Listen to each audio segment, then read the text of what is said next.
Watch it is. Let's go ahead and call the meeting to order. This is the stationary source meeting, and we're going to go into the first action items. Yeah. And for request for information to evaluate optical remote sensing instruments. Go ahead. All right, thank you. Get the slides up. So my name is Ian McMillan. I'm a planning and rules manager here.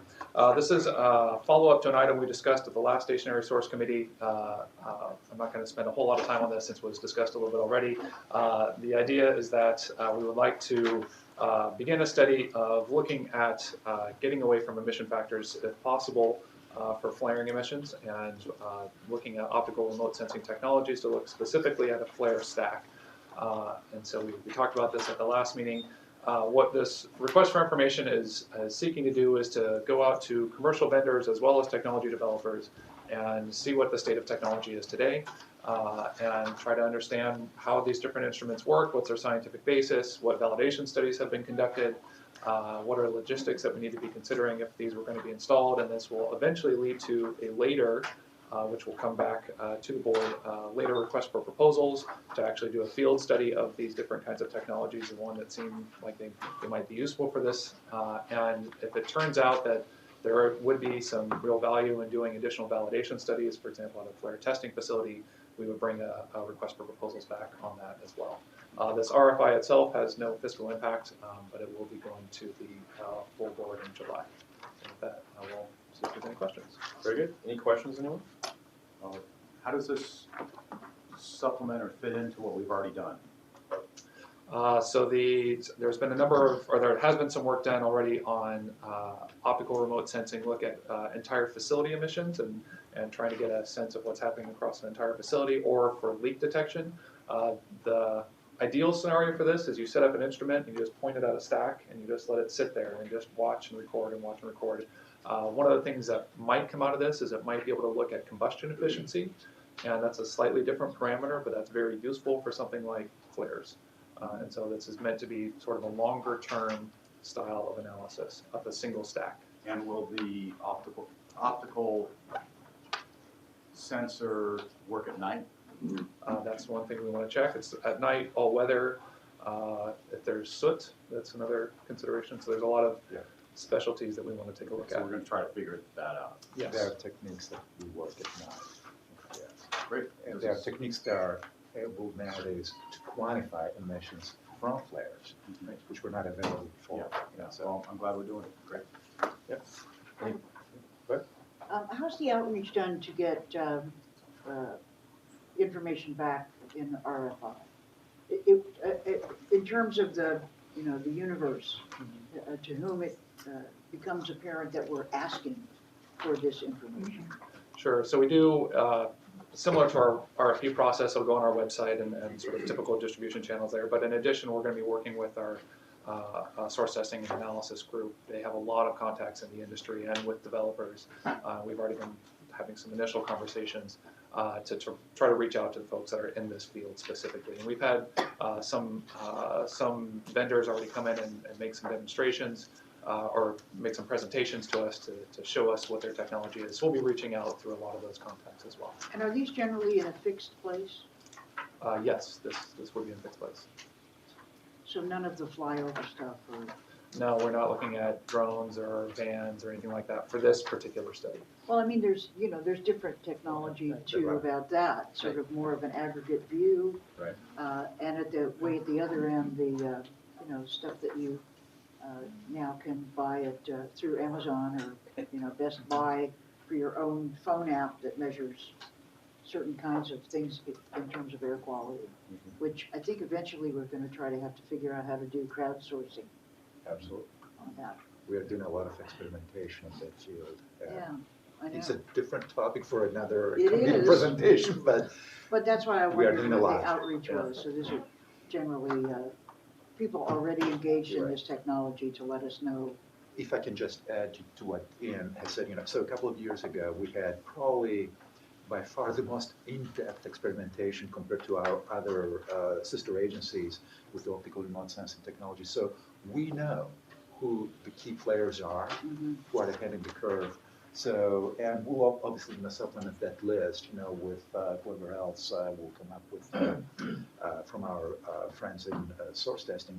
But we have a pretty good idea who the main players are.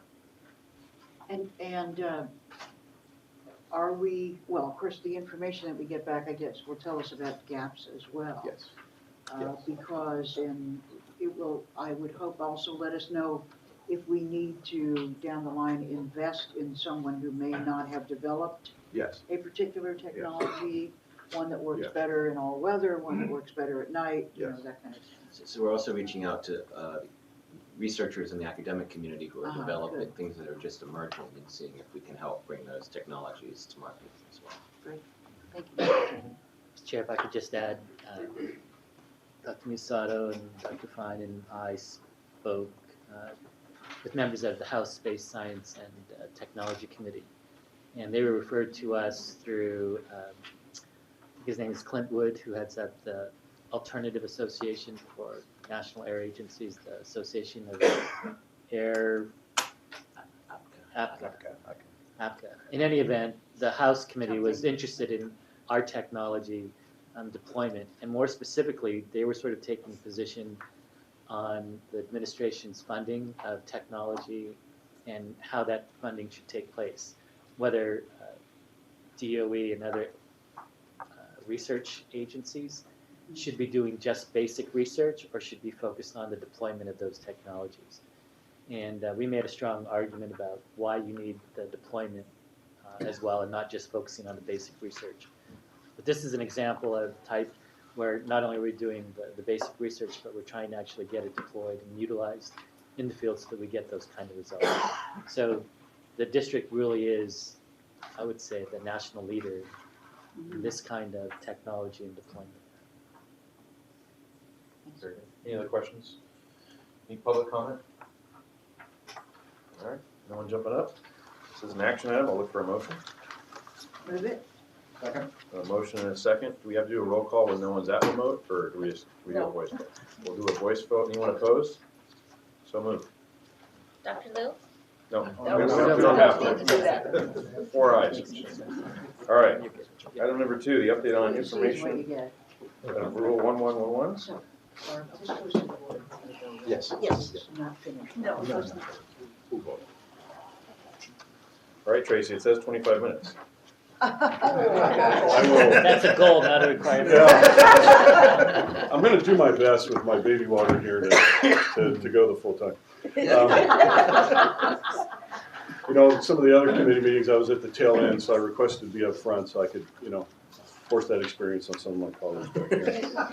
Thank you, Mr. Chair. We're here today as a follow-up to the January Stationary Source Committee, where we had presented the committee with an update on the implementation at that time of Rule 1111. And we're coming back to you today after we've had some further discussions with the equipment manufacturers and burner technology manufacturers. So as a way of background, this rule applies to residential and commercial natural gas-fired heaters. It regulates manufacturers, distributors, and sellers, as well as the installers. It is a technology forcing rule that was adopted back in 2009 that dropped the emission limit from 40 nanograms per joule to 14 nanograms per joule. We did a technology assessment back in 2010 that actually demonstrated the viability of the 14 nanograms. But in 2014, we did amend the rule to allow a 3-year extension through the use of a mitigation fee to allow the equipment manufacturers to have time to develop their products compliant with the rule. The first of the mitigation fees were actually going to be due in April of 2016. Right about that time, we were thrown a curveball, and all the manufacturers that the rule was subject to came to us and said, hey, we're not going to have products available. They were requesting an extension to the rule. They were expressing that they'd like a waiver to the fee. And so we began to do kind of our due diligence to find out what happened, because we had no clue. We weren't aware that there was going to be a problem with compliance. So, okay. So this chart here shows you the staggered time frame for the 4 different types of furnaces with the 3-year extension, and how it goes out from 3 years, but it is a staggered schedule rather than having everything on the same compliance schedule. I do want to point out that for the condensing and weatherized, there's a typo. The mitigation fee is not $200, it's actually $150, and that's actually on another slide as well. this gives you an idea of how the compliance schedule would work even with the mitigation fee. As I said, we did meet with manufacturers. There's 8 equipment manufacturers that we met with. We met with several of them more than once, actually more than twice. And we also met with 2 burner manufacturers and a burner technology institute. We did have 2 task force meetings, but because of the confidential and competitive nature of the industry, we really were more in generalities, overarching discussions about the industry, the impact of the rule, and what were the things that we were looking at. So we needed these individual meetings to really get into the data, to really find out where they were in their manufacturing process. As an implementation status, back when we were here in January, we did have Rheem that came in, and they had the first of the certified units in their line for the standard units. Since that time, we do have 2 more manufacturers that are in the process of getting their equipment manufactured and getting it certified and doing their field testing. But yet we still do not have products that are commercially available to the buyers. We do expect that the alternative compliance option of the mitigation fee will continue to be used in the meantime. There are compliant burners that are available for licensing, but these burners are not really a plug and play with the equipment. They do have to be integrated into the furnace equipment by the OEMs. They have to look at the control systems. They have to do their testing to make sure that they're durable and there's not going to be any problems when they're actually in the field. There are units available outside the United States. They're not marketed here, and they haven't been tested for U.S. safety and reliability standards. When you look at where we are in terms of when furnaces will be available, looking at the 4 different categories and the compliance timeline, all manufacturers are currently using the mitigation fee. We don't have any units that are currently available. The first of the mitigation fee sunsets for the high efficiency condensing units is in 9 months in April of next year. In terms of product availability, we've heard from manufacturers that they're either not going to have a product available, or the earliest one could be in 2018, later in 2018. For the non-condensing standard unit, which is typically the most widely sold product here in California, we've heard ranges from the OEMs with certified units that they could have products available as early as later this year, up to 2020.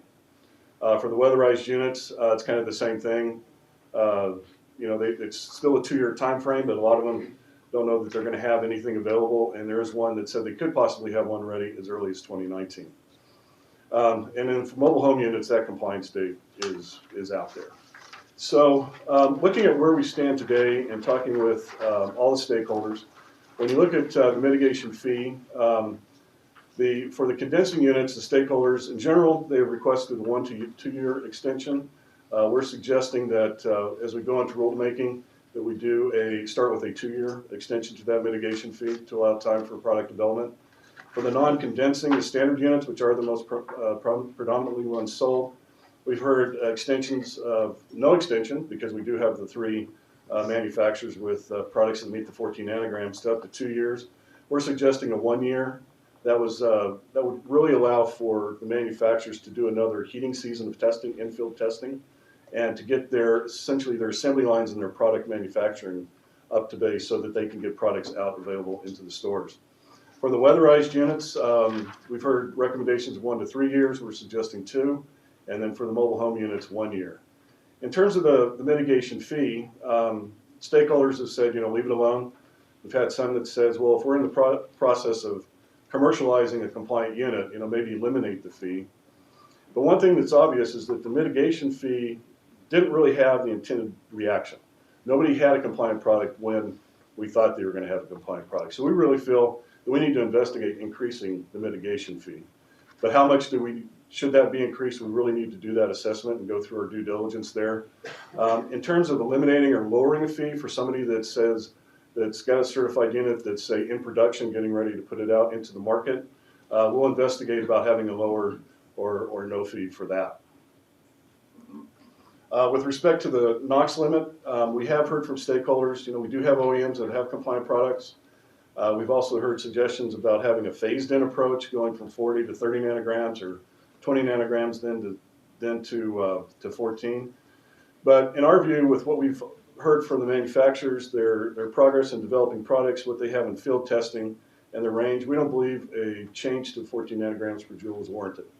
We believe it should stay the same, but we do believe that giving them additional time to get to get products out onto the market is a good thing.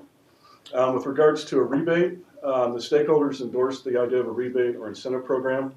We agree with that. What the amount of that rebate should be, we need to investigate further, but we do want to have a rebate such that when a compliant product is put out on the market, which is more likely to be expensive, that that product be cost competitive for people to buy. Whether or not that rebate is going to be at the manufacturer level, at the retail level, at the residence level, we need to investigate that further. We've had programs at the manufacturer level and at the retailer level, such as our gas log program, that has worked really well, but we need to really see how that works with this type of equipment. And then also, under other compliance issues, we have had concerns raised that, and I've seen these myself, about advertisements to buy furnaces over the internet and through Amazon. And you know, they can buy those, they can be non-compliant, and they can be self-installed, or somebody can illegally have that installed. So there's concerns about that, and then also circumvention because the rule does not apply to propane heaters. But as with our VOC program for coatings, when it comes to manufacturing requirements, we do have a compliance staff that we can follow up in a similar fashion to make sure that the products that are sold, that are installed here in our jurisdiction, will meet the requirements. So with that, as we believe we need to start getting into the rulemaking process, we're looking for the committee's feedback here. You're going to hear from some testimony from some of the manufacturers. As we move forward, we will continue to meet with the task force, but it also, because of the confidential nature of the products, we will continue to meet with the original equipment manufacturers as well as the burner manufacturers. And then we'll provide updates to the committee as we get more and more information. But we do want to bring proposed amendments to the board, particularly with respect to giving that extension in the first quarter of 2018, because for the high efficiency condensing unit, the mitigation fee ends in April of next year. So we want to begin that process, begin that public process, and continue on with the evaluations that need to be done. Like I said, the manufacturers are at varying levels of development. Some have had some setbacks, some have started, some have been trying to work with burner manufacturers, and it just really kind of runs the gamut. So with that, Mr. Chair, we can answer any questions. Any questions, board members? You mentioned you're considering increasing the mitigation fee. Mm-hmm. Could you elaborate on that, Well, please? You know, what we found, and I think Phil can help out here, is that the mitigation fee we felt was going to, you know, kind of level the playing field and was going to help when they made compliant products, that this was going to be, make it cost competitive. But what we found was that it was just being passed on. And in fact, some of the manufacturers put it on their purchase orders as an SCAQMD tax. So it really was not having the effect of trying to incentivize the manufacturers to have these compliant products, even with that 3-year extension. Is the mitigation fee annual, like it's 100 or 200 Yeah, annual? it's annual for each one. Annual, So at the end of a period, they would submit to us what they sold, and then based on the number of devices that they sold, they would then pay a fee for each one. And I think in the first 12 months, I think there was about 10,000 units sold. Okay. But it's just a one-time fee, though. It's not. It's a one-time fee for that unit. Right. So each year, it's for each unit subsequent in each subsequent year. And what you found was for units sold on that bill of sale, it would say SCAQMD tax? Some call it an SCAQMD tax, some call it a fee, but it was passed down all the way through to from the manufacturer, distributor, retailer, installer. The idea was to level the playing field in pricing between a compliant and non-compliant unit, but if there's no compliant unit, it's just a fee. So as the compliant units become available, the mitigation fee may start to have its intended effect to try to level the playing field. But as Tracy mentioned, in addition to that mitigation fee, there might be another way to reduce overall costs with a rebate program, maybe with some of the money we've collected with the mitigation fee. So we're going to look at both ends of that to see how we can not disadvantage those that have more expensive but compliant products. So even if you do increase that mitigation fee, there's nothing to prevent the current process they're using to from passing it along. Right. Yes. Right, but eventually that fee will end and they'll have to have compliant products. They're not going to be able to pay the fee. But we do feel it's warranted to give them just a little bit more time to do their testing, give them another heating season, to get products out in, get it tested. Because a lot of concern was raised about making sure that the products that they put into the, that they would sell are not so rushed to the market that, something may be missed. So that's why we're recommending the extension. Go ahead, Sheila. So the fee's not really working, so we want to make it more? Just asking. So we believe the fee, Sheila has a way of putting things. Haven't you worked for a regulatory agency before, Sheila? How do we do things? now I feel I have I have a to. different idea. I'll leave that with So, again, the fee was meant to even out the pricing, but if there's no competition, if everything is non-compliant, everybody has the fee, then it doesn't have that intended leveling effect.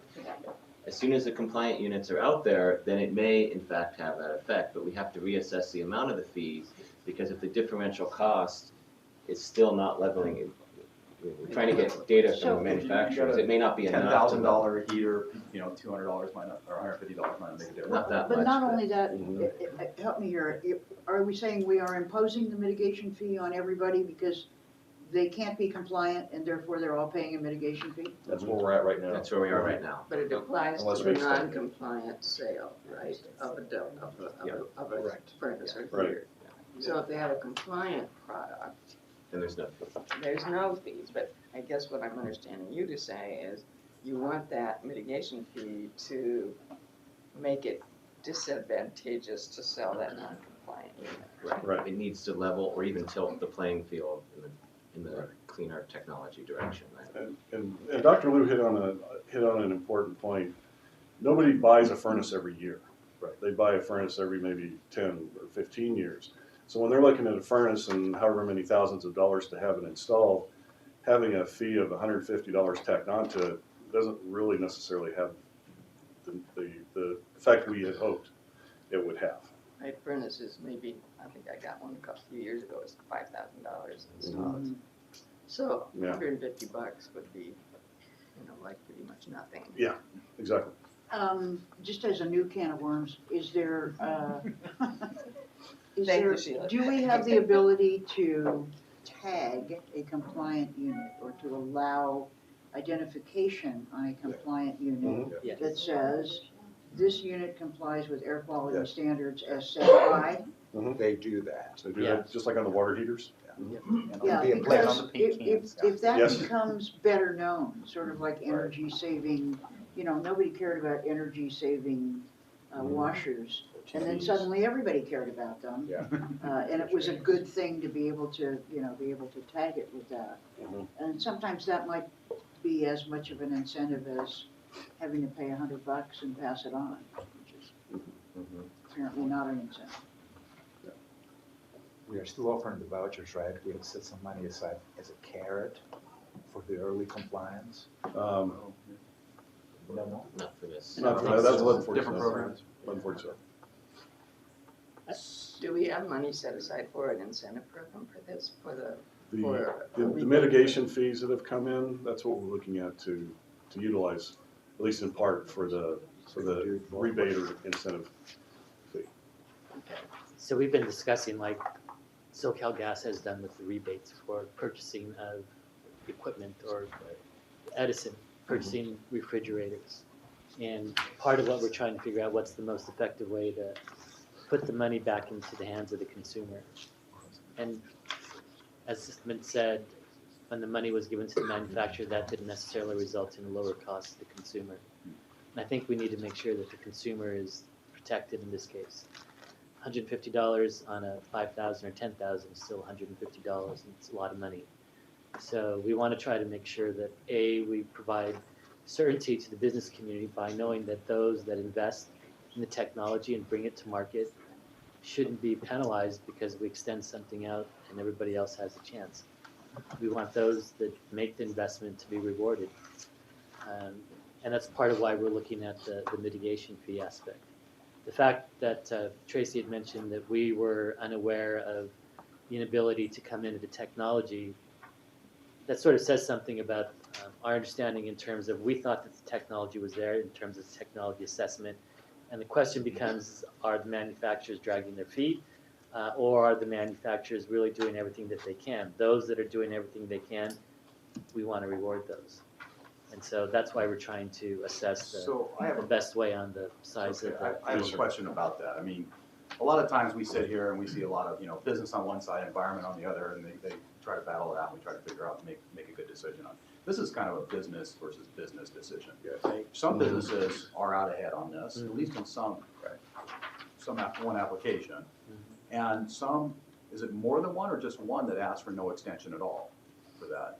There were, of the 3 that have units that are coming up, one said that they can have a product available.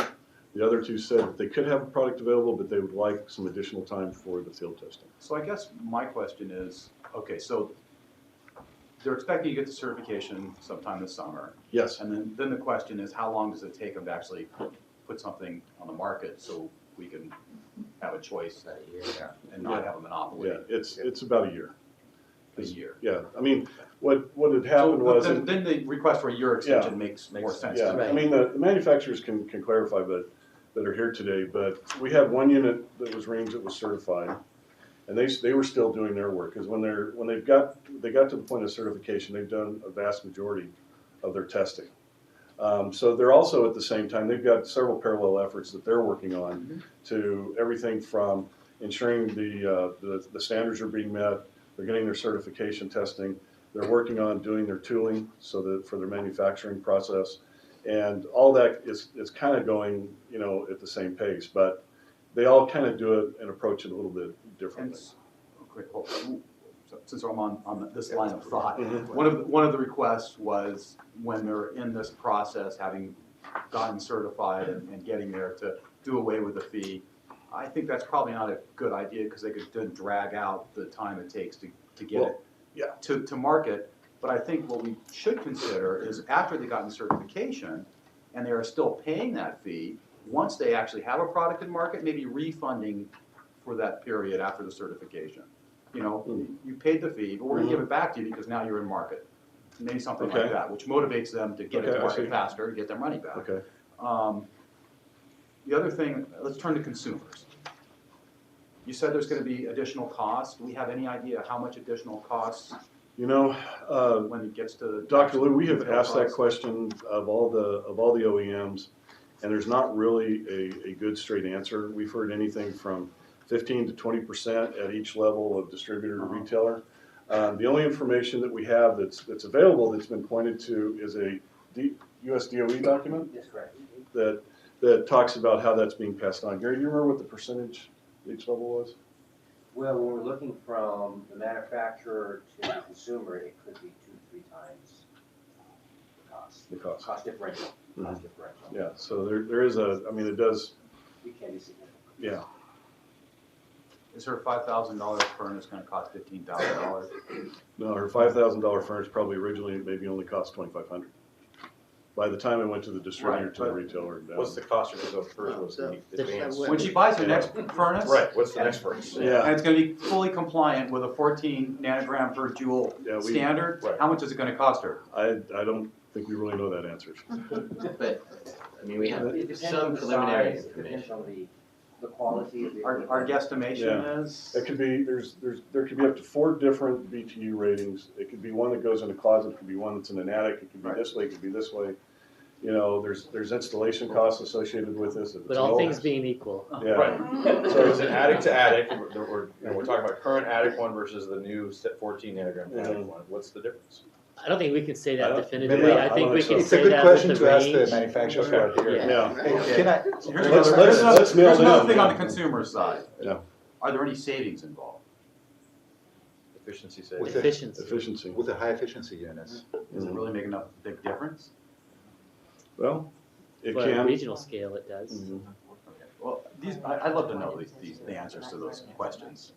If there's, how it's gonna impact the consumer. Because I do think that where we set our fee level should probably be influenced by that. If we could figure that out. Mhm. Well, there is a new federal requirement for fan efficiency for the motors that spin the fan, and that should have some energy savings, but that's something that they're gonna have to do anyway. Right. And I don't know how that's going to, impact the savings over time Okay. on energy costs. So is there, a health impact here, we're reducing NOx, but is that for the consumer, does it actually benefit the consumer? Not if you have your exhaust going out through your roof like it should be. Okay. I mean, but again, we're getting, regional benefits NOx from reductions. NOx reductions Mhm. Right. and energy efficiency, so absolutely, there's a health benefit, right? There are thousands of those out Right. there. Well, and this was an AQMP, I'm sure it's at some quantifiable level. Right. And it's a SIP approved, emission reduction for SIP approved. I work with the manufacturers in my previous life, so one thing that you need to keep at the back of your minds, clearly the product is going to be more expensive than the current products available, because they'll have to reflect the R&D cost involved in developing those. Are there also, new technology, is it more expensive than, or is it just really the R&D? It's two costs. Well, So it's the R&D cost, and they are reluctant in bringing in many of them have developed compliant units, but they are reluctant in bringing them into the market because they cannot compete, if the currently compliant units are being made available at a much lesser cost, right? Right. But the main investment that they'll have to go through is to retool their entire manufacturing line to be able to manufacture these products. And that's a very significant investment. They want a clear signal from us. Are we moving forward, Right. or are we not? So, Before they make Because that the investment. line that they Okay? sell here, I mean, we're California or Southern California, San Joaquin, because San Joaquin has similar requirements. I mean, as a part of their entire nationwide market, we're not the vast majority Yeah. of what they're looking at. So they're always cautious about the investment for doing the manufacturing line, given the fact that it is such a small part of their market. So when it comes to these business versus business decisions, I'm always on the side of the business that's taking a risk, trying to clean up and provide the clean technology sooner rather than later. So whatever we do, I want to make sure that those ones that are out leading on this are benefiting. Yes, we agree. We agree. There's one other variable that we should also leave on the table. When we developed this program a few years back, we had set aside $3 million for on a first-come, first-served basis, for the first manufacturer who will cross the finish line to be able to tap into that money and subsidize that cost or get some sort of reimbursement. So that money obviously has not been tapped on yet. It's still available. So they could use it So for we try the retooling. mitigation fee route plus the reimbursement route, carrots and sticks, so And that manufacturer can use that any way he wants to. any way they want.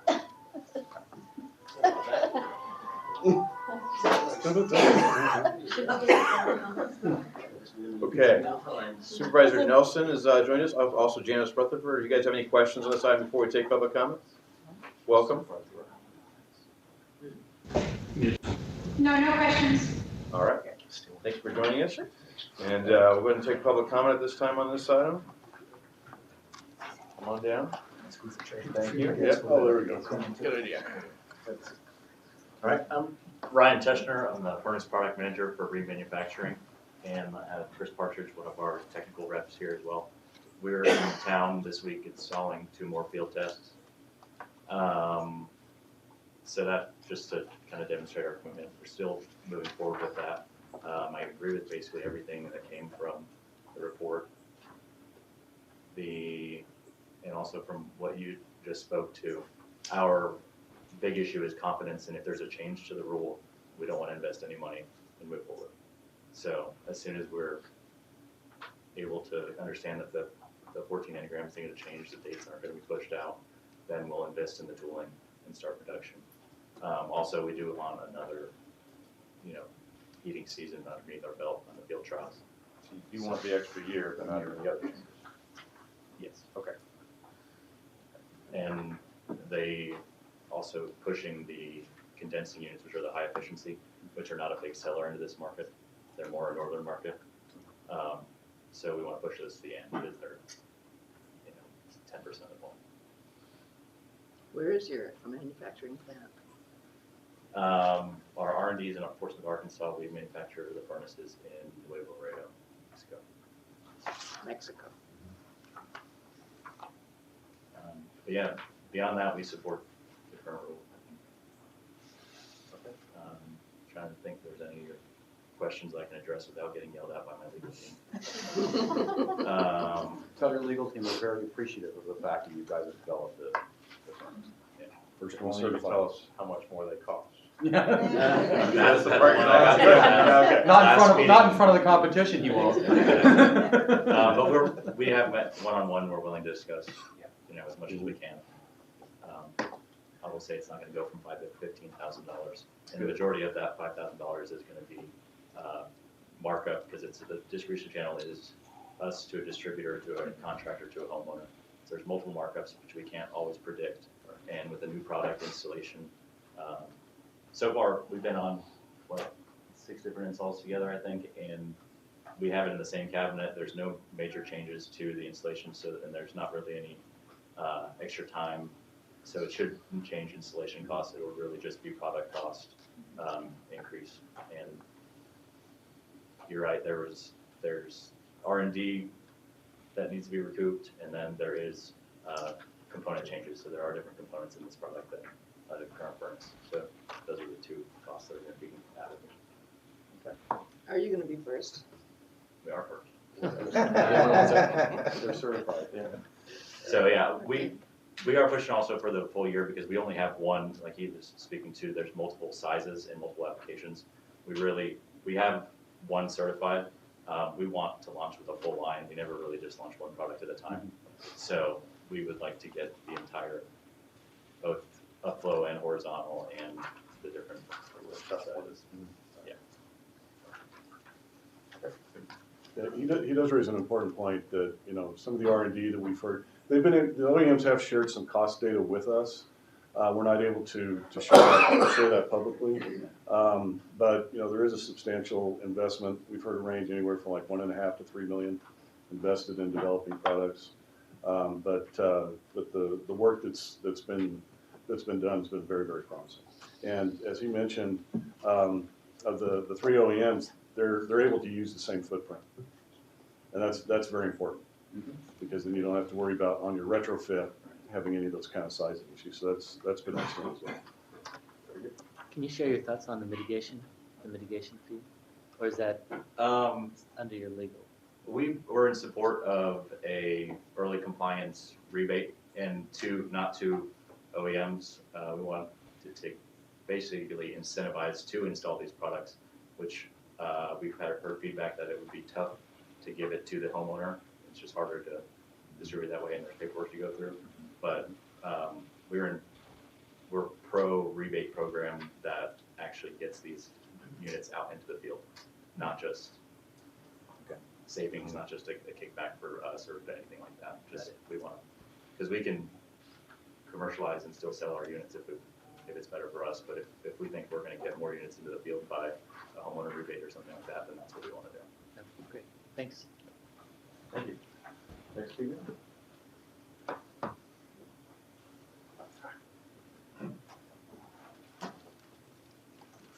I'm Dave Winningham. I'm the Senior Engineering Manager for Knox International. Handle a lot of regulatory affairs. And we've met with South Coast several times and really appreciate their earnest feedback and allowing us to provide additional input into the rule. We agree with most of the concepts that were presented today, as well as some of the discussion around the table here as how this moves forward. We strongly encourage that a modification of the rule be expedited, because we are running up against a time fence, particularly for the condensing furnaces. We strongly feel that a program that incentivizes this so that manufacturers who have invested and who are on the front end of this are supported in the market, because it could, from the dynamics you've heard today, it could very easily turn the other way, if you will, where manufacturers are invested but not rewarded. So the particulars of how that were to be executed, we're open for discussion. We've provided some initial feedback, but we do feel that the further down the line, at the dealer level, the person who actually is making the recommendation as to what to install is important. We also think that there is a level of consumer awareness to much as, you know, the green concepts, but this isn't necessarily an efficiency play, but it is an environmental play. So if there were anything that South Coast could do as far as the consumer awareness, I think would encourage manufacturers to expedite their development across the wider portfolio. Other than that, we'd be happy to answer any general questions. The question for staff based off the comment, we're gonna get this rule amendment done in time, right? Yes. Okay. Mhm. And they are, manufacturers are looking for that certainty for the 14 nanograms per joule, the effective dates to make those financial commitments. So we want to get it done as quickly as possible. So we heard from 2 manufacturers who would like to see customer rebates. And I guess the key thing here is gonna be, what is the amount of that rebate? Right. So that Dealer you rebates, yeah. incentivize the customers to buy this product. Mhm. There'll be some early adopters that are taking the green path, as they have with electric vehicles. So that's something we can rely on, but I think we want to help out these manufacturers by making sure that that rebate is enough, that it offsets to some degree the increased cost. So that's going to be something our staff is going to have to work out. I think one of the things we might also want to consider is sort of that consumer awareness program. Maybe there is, you know, targeted advertising in local media, TV, something that increases that, you know, obviously the social media where we can put things on our own channel and our own websites and reach out to others. But I think that there are other partnerships that we could help leverage to increase the awareness and demand tied in with some type of rebate, both at the consumer and maybe at the dealer level is what I've heard might be advantageous to actually push it. So we'll think about both. It might also be an option when you're doing that advertising, that when someone's searching for a new furnace online, if they get an ad pop up that, hey, It's a great idea. there's a better furnace out there, it's supported by SCAQMD. And it's legal. Maybe It's that's legal. well, maybe our Google. Yeah, the can Google also that's do what I that. was writing your down. targeted marketing when they're looking for a furnace. 'Cause I'm sure at some point you Google the furnace, right? Yeah, exactly. Right. Everyone Googles the furnace before they buy one. Right. Yeah. And so while you're looking at that, the next page you go to, it pops up an ad, there's a cleaner, better unit out there that SCAQMD supports and it's green. Mhm. I hate when I do that. Mhm. Everything you look at, oh, look, there's this. Yeah, sometimes it's not good. Like when my mom had to look at stuff for dad that, you know, the next web page you went to, it's, well, how about this tombstone? No, that's not a helpful ad. Anyhow. But I think the targeting advertising you're looking for. No. Yeah. Thanks for your comments. Thank you. Thank you. Next? No one? Okay, good. Well, I still have time. You gotta listen to that. No. We're crediting that back to overtime. Just, we're looking for committee feedback if there, you know, further ideas. I think Dr. Liu's idea about the rebate after products are available. Or refund That's or whatever it good. is, yeah. Looking at, what's that proper incentive amount, that rebate amount? How do we apply that? And where in the channel, And, Do you need a motion on that, extending the, no, it's Just take it to it's the an next one. informational item, I believe, so.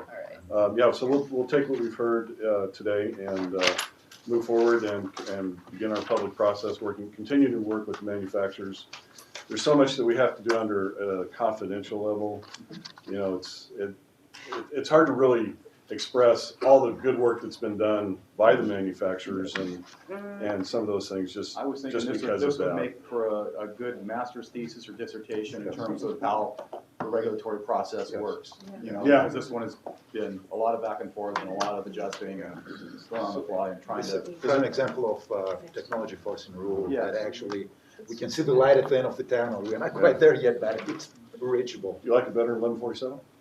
Oh my gosh. Bill. Thanks, Tracy. All right, thank you. All right, on to item. Everything's improvement over Yeah. 147. Exactly. That's On to what item, we said. proposed rule 1118, control emissions from refinery flares. Back again, all right. Back again.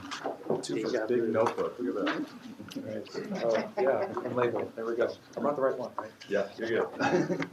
All right, so, good morning again. So I get his leftover time, right? No, I'm kidding, we'll be going here. So again, this is a follow-up to last month's discussion on proposed amended rule 1118. Hold on, for the record, there is no leftover time. We're already at 100. Let's see if I can shorten it up then. So just a very quick summary of what we're proposing to do in this rule. We are proposing to harmonize with the EPA's refinery sector rule. We're asking for scoping documents from facilities to evaluate further ways to minimize and avoid flaring, and that would be that information would be taken into a second phase of rulemaking that would begin next year. We're also proposing to remove the $4 million annual cap on mitigation fees, update some reporting and notification requirements, and update some emission factors. We heard some comments at the last committee meeting, and we have since that time had many discussions with stakeholders and have updated the rule language. So I just wanted to review some of the issues that were raised by stakeholders. Since this presentation has been provided to the committee, there's been continuing discussion, so I'm going to skip through some of this, or not skip through it, but go quickly through some of it and focus more on where the discussions are today. I do want to focus really quickly on this first bullet point.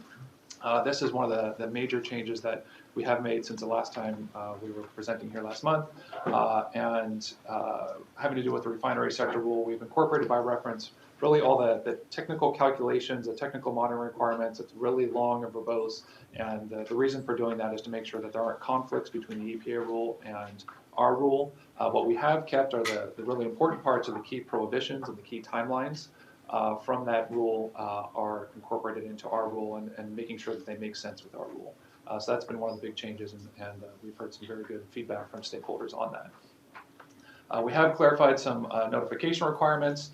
There were some criteria that were, we'd heard that there was some confusion about it, so we've cleaned up some of the notifications so that there's now just a one-time notification based on cumulative vent gas flow.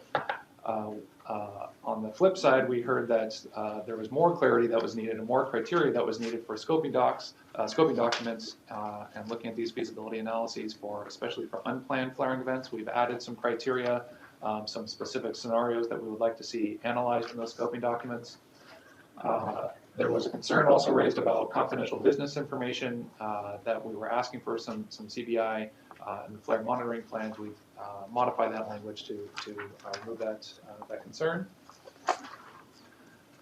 One of the things that we have heard too is about corrective actions, and these are when a specific cause analysis is conducted on a flaring event because the flaring was above certain thresholds. Facility needs to do a specific cause analysis and a subsequent corrective action to fix whatever happened. There are 45 days to implement that corrective action. What we've added in here is the ability to apply for or to present, the facility can present their case for why more than 45 days is needed. For example, if they need to make changes that require a turnaround, they can justify that to the district. But we have the ability to say, you need to provide some more justification for that. So the EPA rule as written has this 45-day requirement, but it doesn't have that extra criteria. So this is something we're adding in 1118. We've heard comments about essential operational needs, that this is a loose term that needs to be tightened or even removed from the rule. We have tightened it in this rule, but it's a little bit too much to remove it in this first phase. We'll consider that in the second phase if needed. We've heard about flare minimization plans, that there's been a request to have every single facility prepare a flare minimization plan. We don't specifically have that requirement, but there are two things that are already happening with respect to that. One is that the EPA already requires a flare minimization plan as part of their rule by 2019, and that's of all facilities subject to that rule. And our scoping documents, which is subject to all facilities in 1118, really goes beyond what a flare minimization plan does. Now then, the scoping document doesn't have any requirements for implementing those, but that will be in the second phase of rulemaking. We have heard a lot of comments about the VOC emission factor being too low for clean service flares. We have taken a look at the guidance that's out there, and we've increased that emission factor threefold to be consistent with EPA guidance. And as you heard at the previous item, we are conducting this optical remote sensing study to try to advance the science on that. This last point is one that we have had some more discussion since the slide was put together on specific cause analyses for VOC thresholds. With the increase, the 10-fold increase in the VOC emission factor for regular vent gas, not clean service, but for regular vent gas, right now facilities need to notify the district if a flaring event is over 100 pounds of VOCs, and they also need to conduct a specific cause analysis. The concern is that with this increase, a 10-fold increase, that would require a lot more notification and a lot more specific cause analyses. We have taken a look at this, and we've also, I should say, we've heard on the industry concern that there will be more notifications, more specific cause analyses. We've heard from environmental groups, the opposite side, saying 100 pounds is a very important threshold. If it was important before, it should be important today.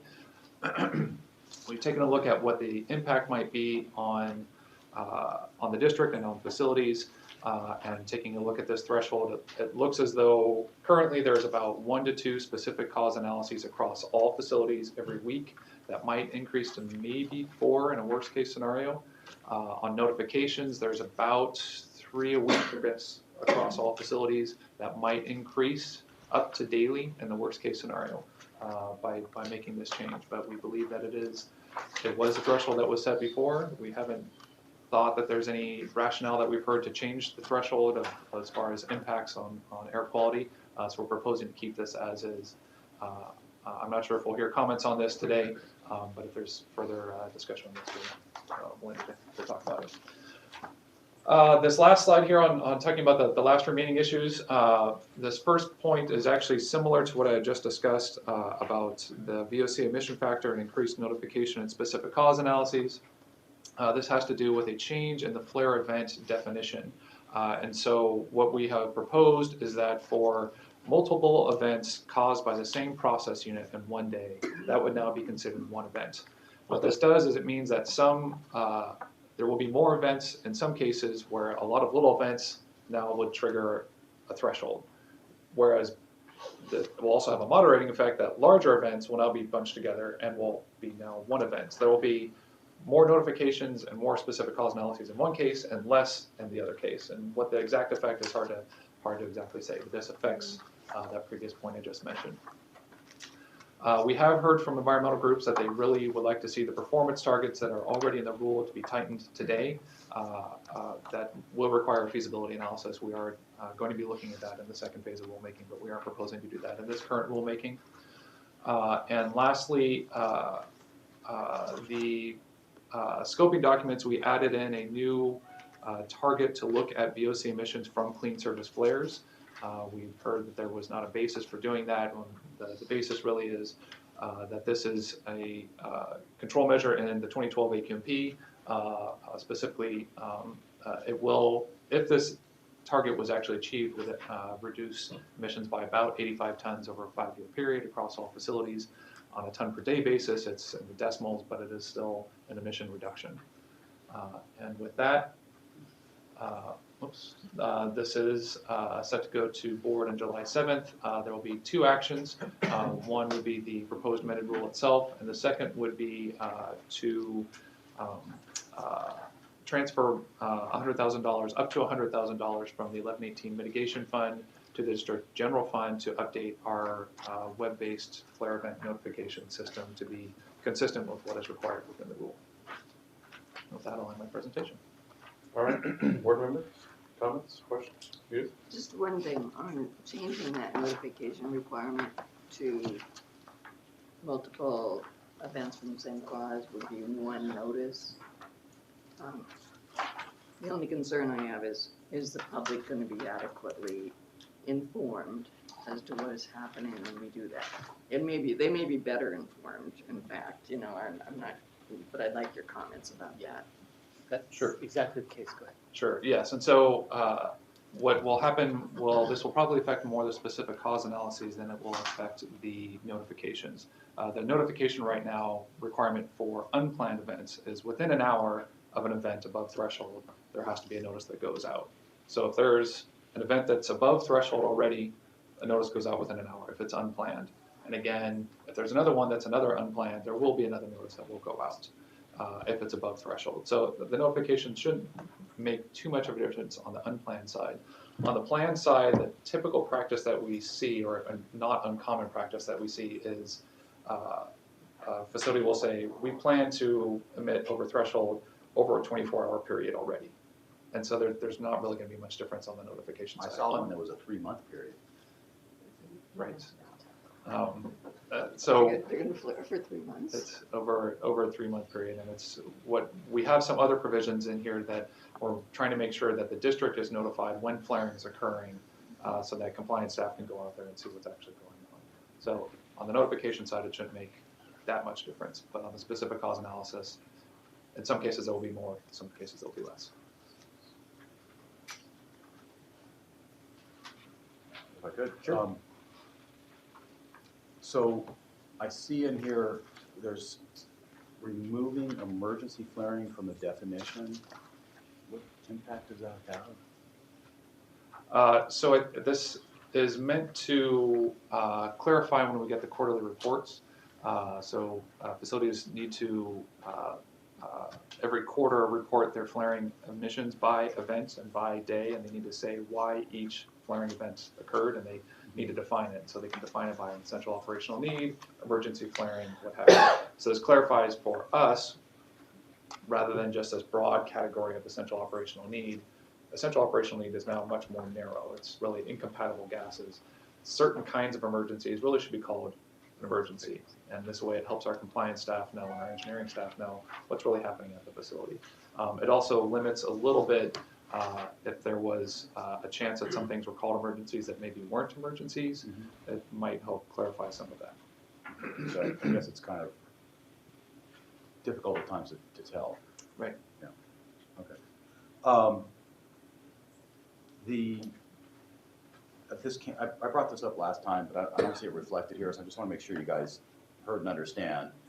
The information that's provided to the public in response to this, to the flaring notifications, is not as informative as the public would like it to be. And as someone who lives downwind of a refinery, I'd like it to be more informative too. We talked about two things. One, trying to provide more specific information in the initial notice that goes out, but also perhaps doing a second round of notice when you figured out what the problem was and what exactly happened. I mean, there are just certain parameters of flaring, you know, that's occurred that I think people get on the notice list because they really want to understand what's going on. Sure. Especially those people who live in the refinery communities. I mean, for example, I'm receiving a flare notification pretty much every day from a refinery right now. Last couple of weeks. I talked to Wayne a few days ago about it, maybe a week ago about it. 6 unplanned events over the last 2 weeks, 2 planned events, and we're all over it. Yeah, well, it's. So Wayne has heard from me too. Well, that's good. Just We're just doing our job. Wayne is getting not only from board members, but from public community. Everyone, people in the everyone has community. Wayne's number. That's what he gets paid for. Yes, they But for me, on the receiving end of an email every day, or almost every day, from the same refinery, getting the same notification that doesn't give me a lot of information, it's really frustrating. You know, it's just like, really? What's going on? I mean, you know, how come this is happening day in and day out, and why am I continuing to receive these? So, I don't know if there were a better way to kind of stay on top of providing more information, and maybe that's just putting something, you know, news on the website or something like that, you know, or something for more information or for the latest that we know, or something like that. It'd just be, I think, really helpful. Right, and I think that is something we've been talking about. We want to make sure that often when flaring occurs, not all the information is known at the time, as you indicated, and so information that is shared, we want to make sure we know what's going on. We have been talking about that. That would probably be outside of the specific rule language itself, but it is a process we have been talking about with some of the stakeholders, and we plan to keep revisiting I this. don't think you need the rule language for it necessarily, but Right. I think we'll have a much policy. better understanding too on the fence line community monitoring and what was just approved in Torrance I think that'll address a lot of the information needs that the community likes. Not in my community. Not yet, but that would be covered under 1466. I'm sorry, under the 1180. the fence line community monitoring, 1180. Any more questions? Okay. Any public comment? No? Okay. Thank you very much, Ian. We'll go on to the next item. Item number 4, update on proposed rule 1466. I was thinking about 1466. That's what I was, when I said it, I said 1466. No, And then, go ahead. Thank you, Susan. So, at the last Stationary Source Committee, we provided a status overview and a summary of 1466. Since the Stationary Source Committee and at the board meeting, there were discussions about the provisions that we have for school sites. And so we're back here to talk about that specific provision today. So by way of a little bit more background, the proposed rule includes provisions for if there's, let me see. So we met with LAUSD and in regards to the issue of the school sites and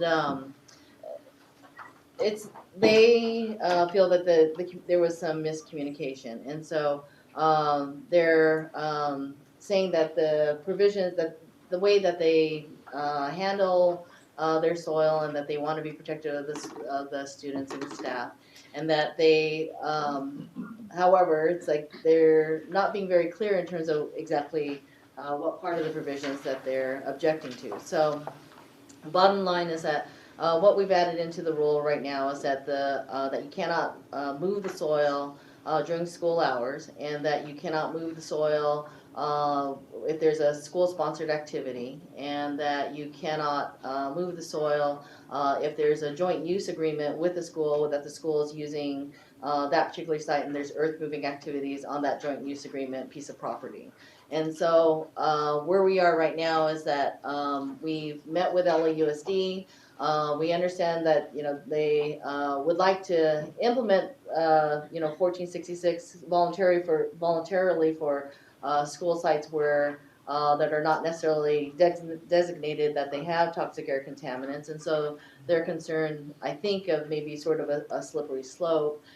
We made it clear to them on the applicability of the rule that the rule does not apply to them if they're doing school modernization projects where there has not been toxic air contaminants that have been identified, and that these provisions for 1466 and the provisions for the school apply only when you have identified either through EPA, DTSC, the Regional Water Quality, or the State Water Quality Board, or the EO designation, and we have a whole slew of criteria in terms of how the EO would designate a site. With that, they still object to the provisions for the school sites. Our concern is that we don't want to remove that for their concern that the rule could potentially apply to them. Then we can have a site where there are toxic air contaminants and they're moving the soil, and then now we don't have that provision in the rule. So we feel that this is an important provision to include in the rule. We've received even more comments on the school provision from Communities for Safe Schools and from other community and environmental health organizations that they want this provision. In fact, they want the provision to actually go even further, looking at where you have any athletic activities that are occurring on parks and other areas. So we feel that the provision now, we've expanded it a little bit, that it is health protective, and so we're teeing up the discussion to the stationary source to seek some input and guidance. So that concludes my presentation. Very good. Oh, I just want to, since the board meeting, there's been other comments that have come in on proposed rule 1466, just to highlight some other comments that you may hear today. So from LA Sanitation District, they have raised an issue that they would like to have an exemption for maintenance and repair activities for sewer projects if there's an approved health risk assessment. Our concern for that is that even though an agency or an entity may have an approved health risk assessment, it doesn't mean that it may be an approved health risk assessment at a high level. And it's looking at before the activity and after the activity. Our rule is looking at during the activity, when you're doing those earth moving activities, and provides that health protection and exposure. So they're also concerned it's like that there's this, potential that they could, although there's no contamination, that they're aware of, that they may hit something, and then all of a sudden they're going to be subject to the rule. I think if they find that, they're going to probably want to have the additional protection and implement additional dust measures and so on and so forth. We as an agency would want to do that too. So we're not comfortable giving that blanket exemption. The other another issue that came up was in regard to which we think is resolved. We're adding in language in the rule. And it was discussed at the last Station Resource Committee, was excavation of soil of less than 500 cubic yards. We added a provision in the rule that if you're excavating soil that's just 500 cubic yards, that you're exempt from the monitoring, from the signage and the fencing provisions of the rule, and also with the dust control supervisor, because those are very short-term projects. They are required to do direct load into a truck. They cannot stockpile. They need to move that soil immediately off the site. So we feel that that's a very narrow type of exemption. We also explained that there is a blanket overall exemption that the rule does allow for any entity to come in to provide information to the executive officer if they feel that any provision that they should be excluded from. Agencies, owner-operators can come to us. There's criteria in the rule on how we would evaluate that, and so we explained that also to LAUSD and to the LA Sanitation District. So, yeah, there is a de minimis threshold in terms of applicability of the rule for projects less than 50 cubic yards. Right. So with that, now I'm concluded. Very good. Sorry. That's all right. Board member comments before we take public comment? I just looked up the language again because I wanted to make sure I was right about this, but we've taken a real subset of toxic air contaminants, and I'm just wondering why we chose those as opposed to some other things that could be included, like pesticides, herbicides, other metals, other persistent bioaccumulative toxins that aren't included in the list. Okay. The focus of the rule was on those toxic air contaminants that are the ones that are most prevalent that DTSC and the other oversight agencies have identified. Wayne and I, we had discussed this in terms of if there are other toxic air contaminants that are outside the list, and could we have a provision where an oversight agency could then sort of invoke 1466 in terms of a requirement. If we were to do that, then it'd be essentially expanding sort of the applicability of the rule. So we would have to delay the hearing for 30 days to renotice it. So we could include a provision such as that. I don't know, Barbara, if you have any other thoughts. We had kind of discussed that in terms of the renoticing. Yeah, it could be renoticed for 30 days or at the next regular meeting. The only issue is the next regular meeting after this is September, so so that would be the opportunity to do it. Well, I'd rather do it right than do something that excludes a bunch of chemicals that we really would have a concern about. I mean, there's a bunch of semi-volatiles that aren't on there, right? That well, on the list that we do find at sites and could be an issue. Well, we also have Rule 1166, which is for VOC contaminated soil, and so petroleum products and Semi-volatiles won't be there. okay. Yeah. So if we want to, since it's already on the agenda and has been noticed in the newspapers for the July meeting, it needs to say on the July meeting, but it can have a recommendation for a continuance if that's what the committee Well, feels I mean, is between appropriate. now and then, I will take a look at the list again, and but it was, I was surprised I didn't bring it up last time. I don't think I did. So So I'm sorry that I didn't mention it last time we talked about it, but that was certainly an issue that stood out. So let me understand, Joe, the idea is that there would be a provision in the rule that would say, in the event that we discover a contaminant that isn't on the list, we have the option to include it. I don't know how staff would Or how prefer. I are- think how we'd are probably you rather gonna phrase it? specify Right. which ones, right? I mean, I So will right now, specify. there's a list process. It's the list of the there's a list toxic of air arsenic, contaminants. yeah. And it was really Cadmium designed and to nickel address and mercury like and the lead. state Superfund and federal Superfund sites. Was the original intent. And the expansion then came out, well, what about other sites that may not necessarily be designated as a Superfund, state or federal, but still have contaminated properties? And so the way we had talked about addressing this was if someone could actually say, you know, we know that there are pesticides in this site. Part of the challenge is that the regulatory agencies that do have oversight over these compounds, namely DTSC, would ostensibly be requiring monitoring. There is not enough confidence, I would say, and that's the reason why we're looking at this issue and trying to, in essence, provide, in reality, more teeth to those agencies. By having our rule, they could point to and say, well, they have to do this, and then we also have the ability then to become more directly involved. So we provide greater confidence to the regulated community, to those that have to actually do the work, and to you as a board. So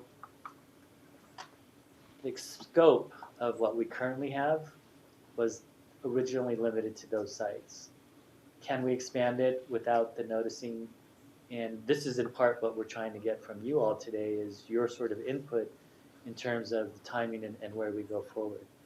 We think there's a way to address those issues, but we think that we would have to do additional noticing and that would delay it. We could do that.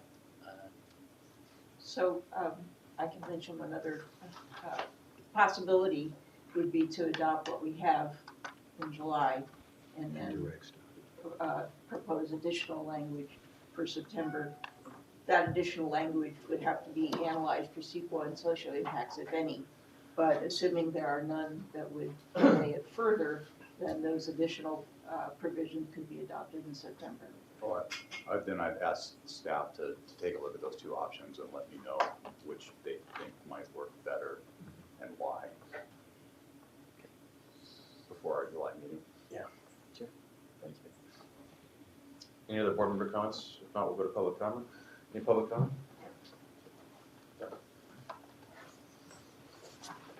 Good morning. Morning. My name is Bill Piazza. I'm with the Office of Environmental Health and Safety, Los Angeles Unified School District. I want to thank staff for spending time with us and talking about the proposed rule. Yes, we do have some concerns, but I want to set the record straight. The school district has no desire to put students and staff at risk. To the contrary. We have a robust environmental unit. We have a robust safety unit, and we put time and effort into ensuring the health and safety of our students and staff. We've been diligent in our new school construction program, oversight by the regulatory agencies, and no stone is left unturned as far as the potential risk of the site posing any harm to students and staff. The issue before us with this rule, and let's see, the district right now is embarking on a multi-billion-dollar school modernization project. Finally, bond funds have been freed. The school district is moving forward. We have critical needs. We have modernization of buildings. We have seismic repairs to make, and this is a district-wide. So we're talking hundreds of campuses that need to be retrofit and work that needs to be done. Complete buildings will be demolished and constructed on a major design build program. So we have before us, we don't have the largesse to just do it on the weekends or during the evening or during summer break or during Christmas holidays. So we will need to phase the work that we do in a very strategic way so we don't, we can't relocate 3,000 kids in 12 campuses if work's going on all at once. Where are we going to put them? So we have to be very careful on how we phase the work that we do and make sure that we continue with the educational process. So yes, a lot of the work that we can do during off hours and during the holidays, for certain. I mean, that is a major responsibility, and it's a major difficulty for our construction crews, but that is what they will do. But there will be instances and times when that can't happen. And we have traditionally issues with our subsurface soils. We traditionally find arsenic, and basically we put it there. Back in the day, specification was you would spray between the base course and the asphalt cap, you would spray arsenic, weed control. So we find these things and they're very persistent, so we do find them above 12 parts per million, which is basically a background number. We do find lead. We find it from that fill that we put in back in the day when it was unregulated like we have today. So we anticipate, and we do have OCP, and we do have semi-volatiles, and you're right, these compounds do exist. And we sample before we do any earth-moving activities. So we know what we're facing here, and if we can do small removal actions, then so be it, we will. But there may be an entire playground that might have elevated levels of arsenic, right? And so we need to go ahead and deal with that, and we know we will have to deal with it. So we spend a lot of time, we spend a lot of money looking at this and how we can assess this. The district right now with its modernization program is not under oversight by any regulatory agency. Theoretically, we could say, well, the rule doesn't really apply. Well, we can't do that. We're doing the work as if DTSC were looking over our shoulder. We're self-certifying and following all rules and regulations. We cannot ignore 1466. We have to take this in earnest, and we have to consider it. It's not a risk-based rule. This was one of our initial concerns. We understand, but if we have 12 parts per million and we're disturbing it, is the concentration downwind one of risk? Does it create an adverse health effect? This isn't based on that. It's based on a perception that if you're removing or disturbing, then you will emit, and there could be a potential. Yes, we agree. What we like about the change in the rule was that we can do a health risk assessment, and that would be specific for the soil type and the activity for that particular phase. And we plan on doing that. If there is a potential risk associated with those earth-moving activities, then of course students and staff will not be there when those removal actions occur. But we will do risk-based. We will look at the arsenic and the short-term exposures or any chronic exposures that might be associated with the contaminants of concern.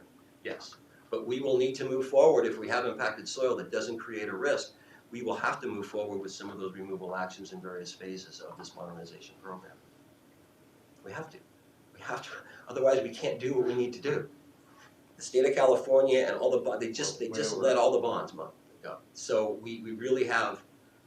Well, you're time here quite a bit. Okay. So, anyways, we want to go ahead and comply with the rule. We have every intention to comply with the rule, but we will go ahead and we will present a risk-based approach to compliance.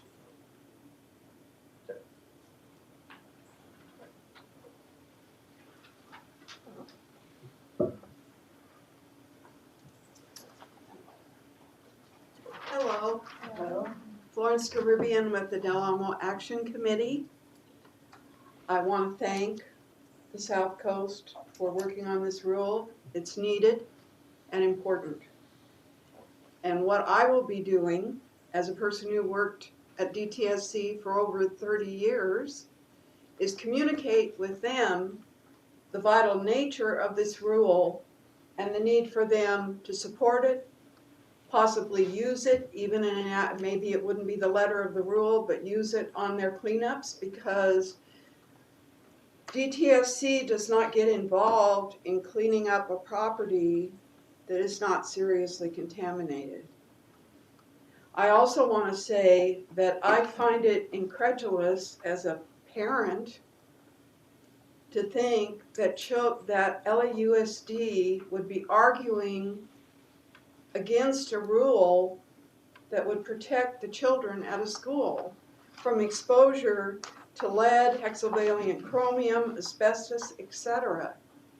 It seems that this is necessary and important and appropriate.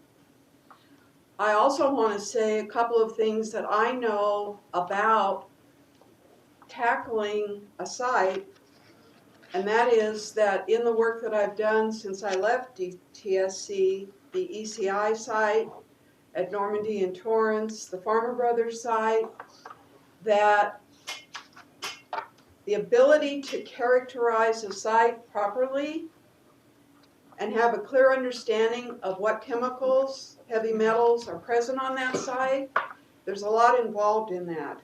And if that is not done correctly, then possibly these rules won't be complied with. So my point of view is that while LAUSD may have a difficult task before them in upgrading their schools, and I understand very well that that is true, there should not be a risk to the children involved with their exposure to dust containing these chemicals under any set of conditions. So I feel this rule is appropriate. It should be implemented. I will be encouraging DTSC to utilize this rule in their cleanups. And I can tell you that I've had experience hearing public testimony, the Ag Park site in Riverside, for example, where the public was so concerned about the dust that was coming off of that site and the fact that the people that were supervising the activity were not properly monitoring that. I will also say that it is my experience that people that work at DTSC who get involved in major cleanups are not construction site managers, and they are really out of their element when it comes to something like this. So I would hope that the training would be done to make sure that those people understand what this rule requires and how it is to be implemented. And I want to reiterate my appreciation to the district for putting this rule forward. It is something that has been required and needed for a long time. Over the years, I've had a number of occasions where I wish that the rule from the district was more restrictive. And I will definitely be following up with DTSC and encouraging them to understand this rule is coming forward, to take full advantage of the requirements in the rule, and to make sure that their site people who go out and work on these properties are adequately trained to do the job that they have to do. Thank you very much. Thank you. Any other speakers?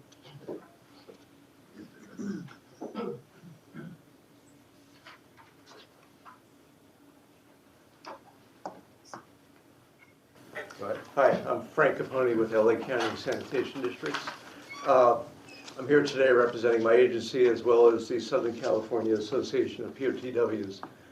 So our conversation with the staff was not just for ourselves, but for all the sewer agencies.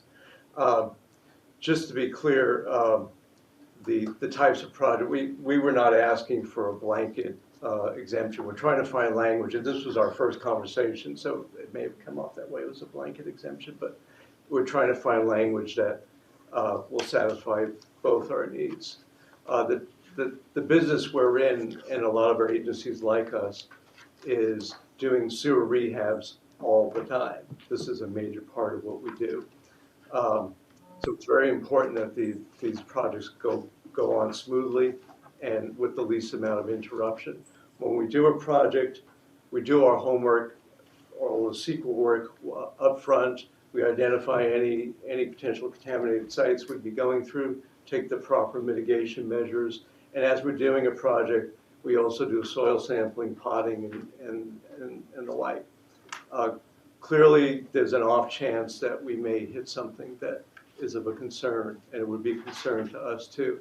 What we're trying to prevent is an unnecessary interruption in projects.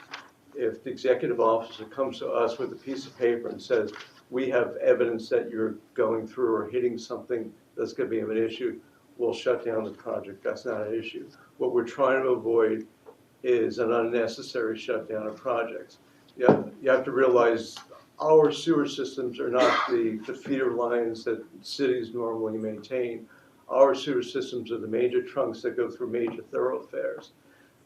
Having those projects moving along and we've all faced traffic for those types of things, and we all don't appreciate it. So shutting it down is a really big deal, not only for taking sewers out of service, but for the potential traffic, the nightmares that could result of that. There are instances, it doesn't happen all the time, where you could get a neighbor, just for instance, that is not happy with your project, may call the South Coast SCAQMD, complain about the project.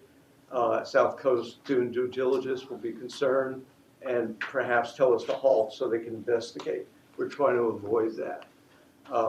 Once again, if the executive officer comes to us with a piece of paper and says, we have evidence there's an issue here, we'll shut it down. But we're concerned about the possibility, and once again, it's probably a slim possibility, of being shut down simply because of an overactive neighbor. And that's just one example. I'm not trying to pick on overactive neighbors. But we want to try to work with staff to see if we could come up with some compromised language here that isn't a blanket exemption, but somehow meets these needs, and that we don't have to unnecessarily shut down projects. Thank you. Thank you.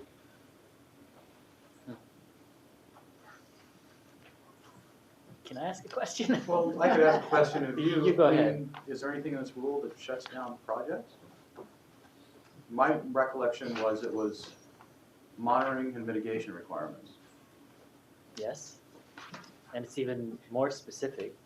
So, Superfund, brownfields, state designated sites, so unless those trunk works are going through a Superfund site, which is gonna have its own requirements and Yeah. notification, Right. I guess I'm a little confused. I don't understand the concern on the applicability. I think there's a third element of the rule that gives you the power to basically, I'm using the word shut down, but that's ultimately what it allows you to do, to find something that requires further analysis and investigation. Further analysis and investigation is essentially shutting down a project. I mean, but as you said, if there's data that suggests you guys would take whatever Absolutely. action. So There's we're not data, gonna take any action we'll do absent that. data, so I don't, But there's also, this is real world. Real world is that there's other things that can impact your decision making. And so we're just trying to avoid that type of situation. And so we don't want to take anything away from you, but we want things based upon solid evidence, not upon potential innuendos. yeah, so there is a provision in the rule for the EO when the EO designates, and we're adding language in there that says the executive officer may designate if the executive officer has evidence that the site has, information. This was we would consult with the Not other. just he woke up on the wrong side of bed. Exactly, yeah. Got So, one phone call. I which think is they often. took out at the whim of. At the whim of. Nice try, Wayne, you almost got it in. So, and there's a whole list of things that we would look at and consider. Go ahead. Bill Pierce, the Boeing Company. I just want to take the opportunity, been working with Susan Nakamura and staff, Mike Morris and Win-Win Bo, just to work out some minor, but critical details with respect to our cleanup operations going on within the district. And so we just wanted to take the opportunity to say thank you for working with us on those issues. So that's it. Thank you. So, should we comment? Is there a right answer? amnesty or- He makes me happy, it's good. That's not a good sign, just- Okay, any other speakers? That's not. Mr. Chairman, I just have one. Yes. To clarify. Please. So I just wanted to respond back in regards to the comments from Bill Piazza. That I wanted to emphasize what he's talking about is they want to kind of voluntarily comply with 1466. Well, what I heard was that he didn't think they would have to comply Right. with 1466, but some jurisdictional questions. Barbara, could you allude to that? I'm not aware of anything that would prevent this rule from applying to them unless they are a Superfund site, and then there's a federal process where they incorporate local regulations. But that doesn't sound like what they're doing. I don't know reason why the rule wouldn't apply to them. Thank you.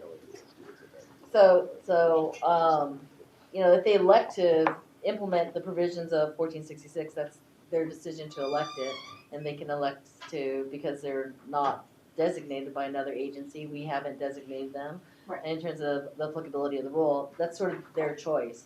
So they're kind of arguing on a point on the school provision for something that they're not subject to.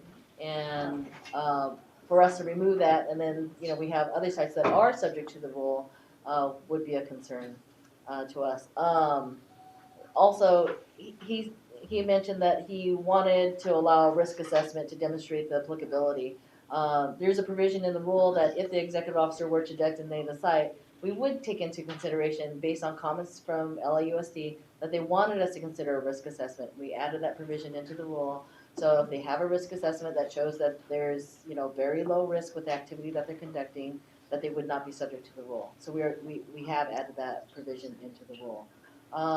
In regards to Florence Caribbean's comments, DTSC has come and represented themselves at every working group meeting. They have had constant communication with staff. They're planning on implementing 1466. They're planning on incorporating the provisions in 1466, welcome the provisions of 1466 to incorporate it into the cleanup plan. So it's our understanding, working with the local, you know, folks from DTSC, that they're welcoming the provisions of 1466. So that's it. And so just for clarification, because I feel sometimes like I've heard one thing and then another.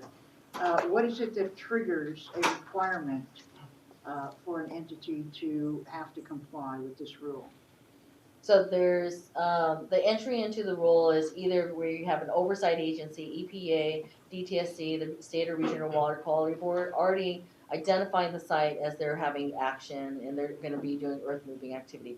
As soon as they start the earth moving activity is when the rule applies to those sites. But they have this, there's an identification of certain elements that trigger this, right? From an outside agency. From the outside agency. Or the EO. From their. And then the other avenue into the rule is if the executive officer has evidence, we're adding this has evidence information, that a site contains the toxic air contaminants that we have listed in the rule, that then they could be subject to 1466, and we identify the criteria. So just in general, some of the criteria is soil samples. If we had ambient data, maybe we have a monitor that's picking up lead, we go and we identify that there's construction or something that's being done at that site, we take samples, we require them to then comply with 1466. So somehow the EO has become, or the agency essentially, has become aware of contaminants on the site. Not through an agency, but through some other sampling that we do or others do, or? No, maybe I could back up a little. So the background of this is that you have these cleanup sites, usually of hazardous waste sites, hazardous material contaminated sites. US EPA has the federal sites, the Superfund. Within the state, you also have the state Superfund, you have brownfields, and you have voluntary cleanup programs for parties that can be done either under DTSC or the Regional or State Water Control Board. So these programs require extensive investigation, and they require, for the most part, extensive notification to the communities where they're seeking input on those activities and how they're going to be scheduled. So there's a data list on state database of a lot of these sites. And there's been, I would characterize as a lack of confidence in the monitoring and protection activities, particularly as it relates to air and air impacts during a lot of these activities. And a lot of these activities are earth-moving projects, demolition projects, and the ability to set up the monitoring systems and to understand what's necessary. Technically, that's under the responsibility of US EPA or DTSC. But the South Coast has been increasingly sought to provide assistance to those agencies. And so what I had said was that this rule provides additional teeth. So the agencies have their own statutory requirements and guidance within their own documents. Where this adds teeth is into an area that would be called applicable, relevant, and appropriate requirements. And those are other requirements in an area that may apply but don't necessarily are incorporated as part of the federal statutes. So by developing this rule, this is where it becomes another tool for other agencies to say, we would like to work with the South Coast AQMD, or the South Coast AQMD is making sure that we have these additional monitoring and reporting provisions there. So, but the thing that triggers it is not initiated by this district. That's correct. Okay. Because I think that makes it fair. It's not, it can be voluntary, obviously, if entities have identified there's stuff on our site, you know, and we want to warn you, that comes to our attention. But I think, I don't agree with the testimony about the ability to do an independent risk assessment, which would somehow impact our application of the rule, because it adds an extra element that has always been troubling to me about sort of health risk assessment done by the entities themselves that are about to be subject to a rule. It's kind of like, well, this, you know, this doesn't really affect anybody over the age of 8. Okay, well, I'm not sure. So that was one question. So it's not an independent, you know, we're not going out in the middle of the night taking soil samples, but that no one else did it. It's essentially an answer to the fact that there are known toxins, but inadequate monitoring or follow-up in terms of what it means, having found these at the site. So that's one thing in terms of an existing list. Joe's question, and I think I agree, I know I agree with Barbara that I would feel better about moving forward in July, and then assessing if there are other elements that need to be looked at, or that other agencies, you know, are looking at. Because again, we want to look at those elements, but we're not identifying them ourselves. We are reliant on other agencies that require different kind of compliance. Well, my example of why we need this rule plays into that exactly, and that was because, I mean, recently at Exide, there was a bunch of buildings that were being torn down, and they're not on Exide property, they're not part of any designated area, but because of the sampling that DTSC has been doing, we know that all that soil were contaminated with lead. And sure enough, when they tore them down, even our monitors, about a half mile away, when the wind blew in that direction, picked up some elevated lead and asbestos at arsenic levels. Not off the charts, but enough to be concerned that we should have had mitigation and monitoring being done at that facility. And those activities will continue from now until September, or whenever we can maybe adopt a more inclusive list. So that's one of those instances where we might have some evidence that the agency has collected, but since it's not on one of those lists, that the executive officer might have to say, well, no, we have to pay attention to this one. On the other hand, the entities that are required to comply in many instances have not themselves been responsible for the toxic levels and what's happened. I mean, even LAUSD, when we had the gas leak at Aliso Canyon, they had to move all the students to other schools. And we tried to, at the county, put in our motion, and they should also be reimbursed, you know, but I don't think they ever were, because they probably should have brought their own action, in my opinion. We're thinking about it. Yeah, well, I mean, I think that would be important, but for now, I think we're simply receiving this as a report from the staff, and I agree with it, with our involvement. At the board meeting, there was some talk maybe about expanding the time for not just school hours, but also if there was other school activities. Did that get included? Yeah, that's at the board.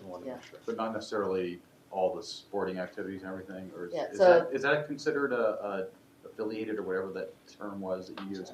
Joint use. Joint use. So the provision is that between 9:30 and 4, that's when school's in session, that they can't do the activities, or if there's a school-sponsored activity, that they can't move the soil. And then if there's a site that has a joint use agreement and they're doing, and the soil moving activity is on the joint use agreement site, that they can't do it during those hours also. So would a joint use agreement be with, you know, the local Little League team or the soccer team? Or, the Yes. school. Like it has a right of way right next to the school where they Or the have the school allows soccer them to use their field. fields, That's right. right, so that would be But considered. this is school property, not other property where, I mean, you know, there are other arrangements where we use, or the school districts, use fields that they don't own. Right, And that's where there the joint might use be- agreement comes in. Yeah. Right, Yeah. but how are they able to impact the hours at which other people do their excavation? They're gonna, it's like, they'll have to have, you know, the provisions in the rules, so they won't be able to use that joint use agreement property, if during those school hours or school-sponsored activity. You might want to take an extra look at that, because you know, I like people to comply when they have the ability to comply. But in this case, what I hear you saying is, we won't let the kids play there, because there's It's not, excavation they going can't on, do but the we don't have. activities. They can't do the soil moving activities. No, but LAUSD might not be doing the soil moving activities. It's the other partner that's doing it, I think is what. Yeah, if the other partner's doing it and they're not. Yeah, the rule applies to the owner operator that's doing the actual earth moving activities. Okay. So the rule would restrict them from conducting those activities during those hours or when those activities, if there's kids present, because there's a school sponsored activity. Okay, good. Yeah, so the compliance is on and enforcement is on the person that's doing Those the moving activity. the soil. Yeah. Engage in the activities. Yeah. But this would still only apply to sites that have been identified, or unless the EO is identified. But Exactly. primarily sites that have been identified through other outside agencies. How many outside agency identified sites does LAUSD have that we're concerned about when we're talking about? This modernization program, we won't have any, but that's not the point we're making. We think the rule has merit. We are looking at our construction program as if we have oversight. Well, That's the, I think the point I that, think it's important to understand that we want to be as self-protective as possible. We want to look at the spirit of the rule, and we want to comply with all rules and regulations that are relevant to potential exposure to students and staff. okay, Here's a new rule. So I think, the school district is really looking at complying, whether we have to comply or not. So I think it's very. but you're asking us to create an exemption so you don't have to comply if you do, it's It's a circle. It's a circle. So I appreciate you offering to apply this rule to whatever site that is not designated or hasn't been designated, but that's not what we're asking for. And by you asking for an exemption would allow, if there is a school in Riverside County that is under a designated or has property that might have been designated, that we're gonna now exempt them from and allow them to move dirt, and they might think that that's okay. Well, no, there's still monitoring requirements that look at upwind, downwind. I mean, there's still provisions in the rule that limit the amount of dust that's being generated, right? So we're actually looking at best available control technology. We're looking at minimizing any dust that's being generated. Monitoring is going to be conducted. I mean, all that stuff's still going to be done. Right. So we believe that an out-and-out prohibition on school hours for this massive program we have before us. But we're not is asking quite you to do problematic. that. We're not asking that, right? We can't do work if we have impacted soil on a school site.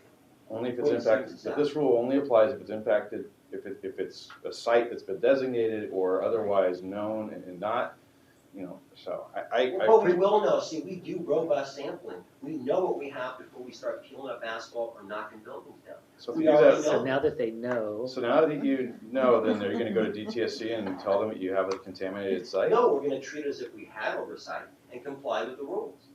With exception of the school provision. They're free to comply with whatever part of the rule they want. They can do the monitoring, they can do the mitigation.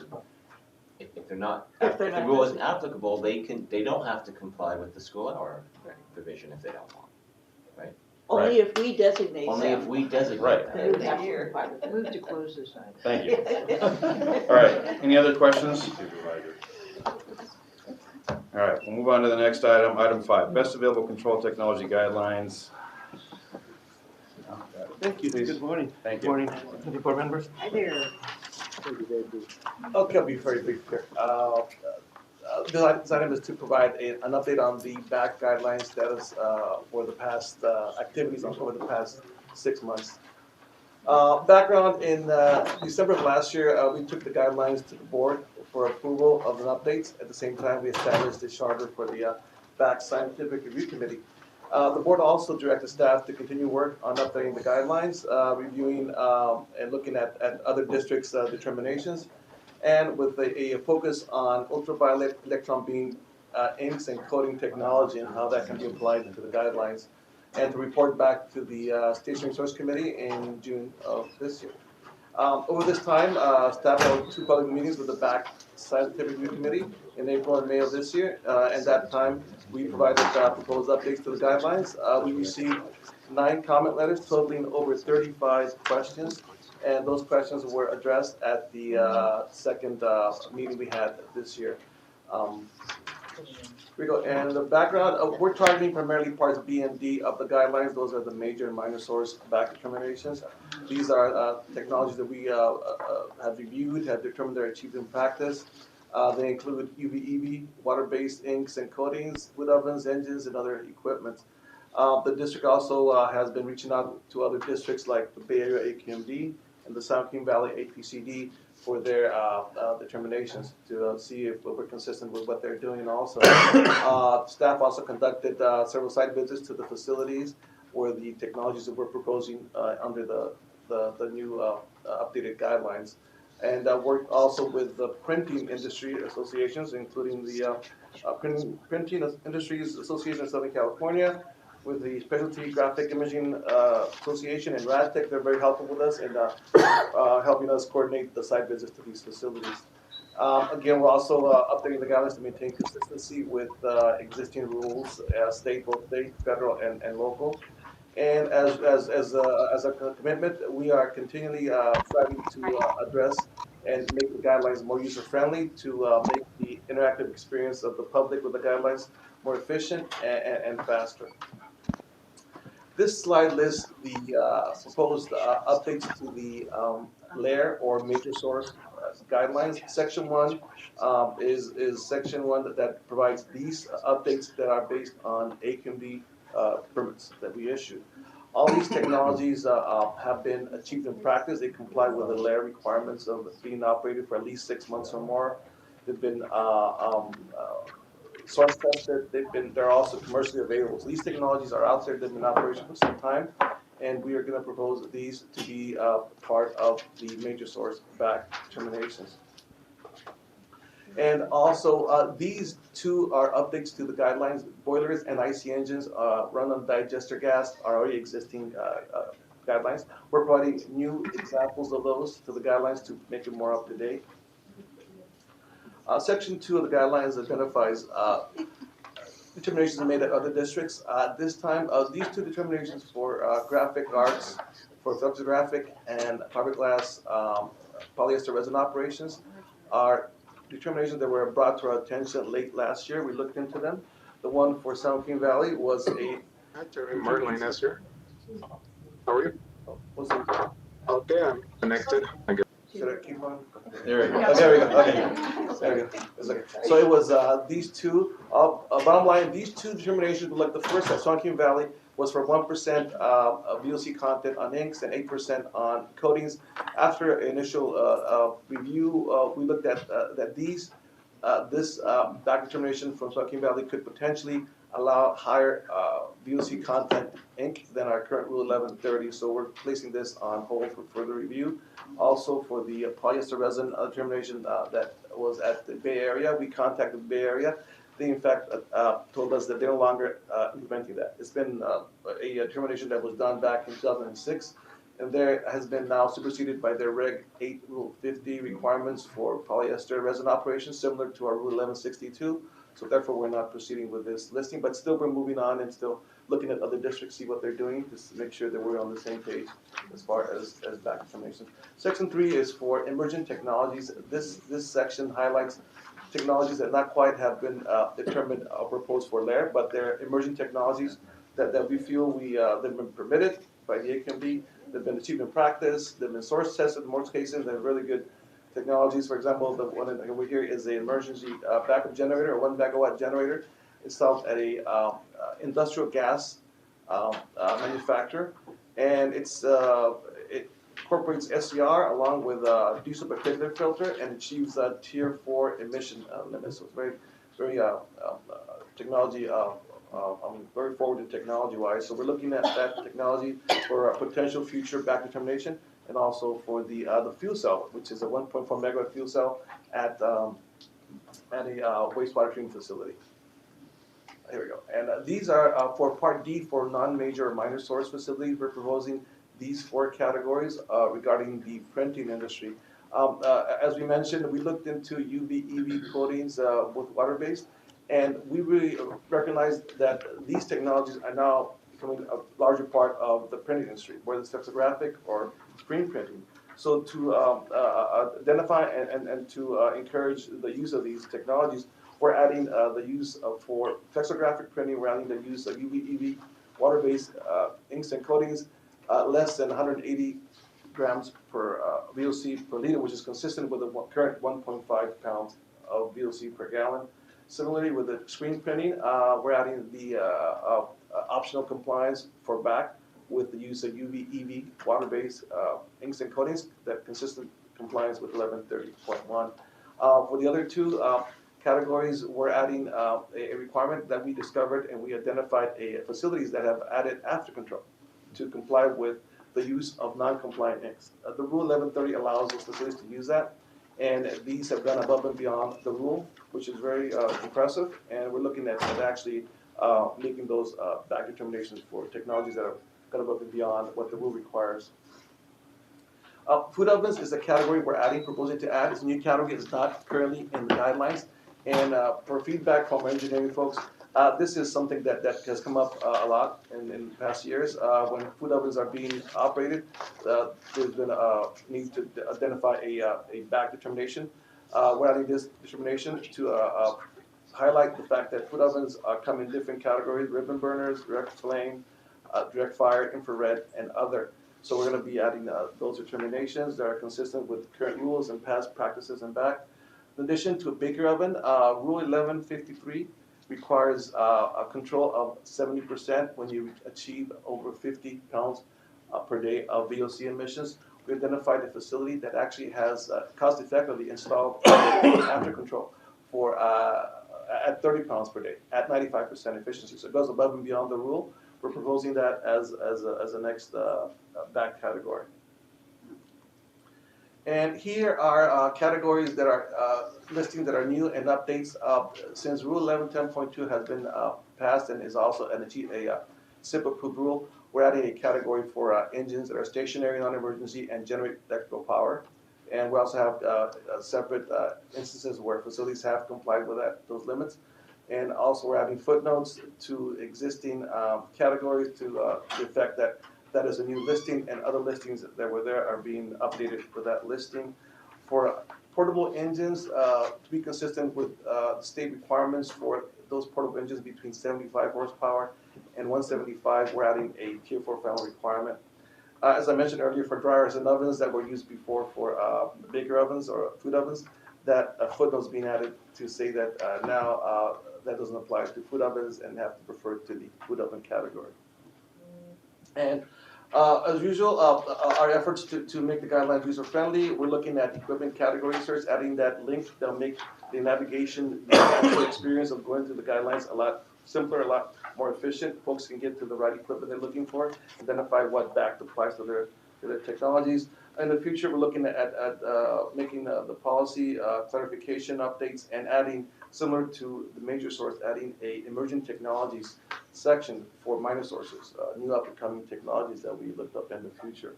As an example, really quickly, here's an example, for example, that we plan to add in red is a link that says equipment category search.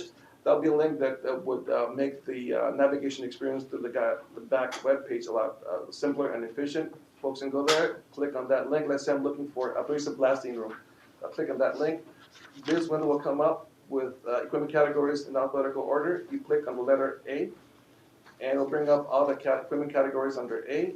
And if you click on the abrasive blasting room, it'll bring up the categories, both minor source and major source, for back at a glance. So at that point, you can click on Part D, minor source, for abrasive blasting. It'll bring you up the actual determination. You can see what is the back requirements for back for minor source. Similar with major source, you click on that, you'll get that back determination for for major source at a glance. And if you want to do further search on equipment, you can click and you can actually enter different types of equipment. You can go on and move on to search. Okay. Yep, you can do a specific search for that. So in essence, next steps is to draft the board letter, work with our secret group and our social econ group. Again, meet with our back scientific review committee, bring back to the stationary source committee the full board package for approval, and then move on to the governing board approval late fall of this year. Very good. Any board member comments before public comment? Any public comment on this? Thank you. Good morning, Rita Loof, Director of Environmental Affairs for RADTIC International. And I just wanted to take the opportunity to thank Al Bias and Jason Aspel for being very diligent to implement the board resolution. They've been out to facilities, they've visited printers that are using UV technology and screen printing and flexographic printing. 46% of the materials that we sell nationwide go to the printing industry. It is our biggest market sector.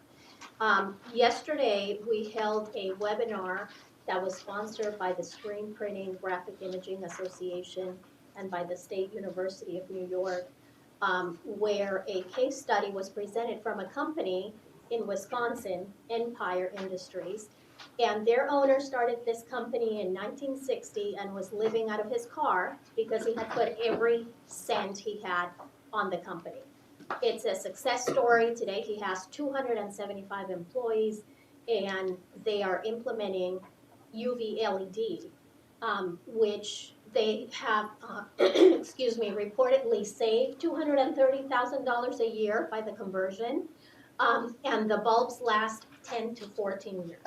So it's a huge bulb life, which our traditional UV bulbs don't last as long. So we're excited about the new technology and we're glad it's being put forth as an option in BAC guidelines. Thank you. Thank you. Next. Not seen. Board member comments? That was a None? good report. Thank you. Very good. Website, Progress. We have 5 minutes. We can do the presentation very, very briefly so that we don't extend. I hope not. We'd like to start technology at least, or let technology start at least once on time this year. And actually, we can waive the presentation since you have it in the packet. Anyone and have any go straight questions on this to presentation? Questions, if you would like, Any questions? We'll wait the presentation. on the hotspots. It's gonna go to the full board. All right. We'll see it there. We'll see it at the full board. All right, Very thank good. you. All right, we have a written reports attached. Any other business by the members of the committee? Any other public comment on items not on the agenda? All right, close that.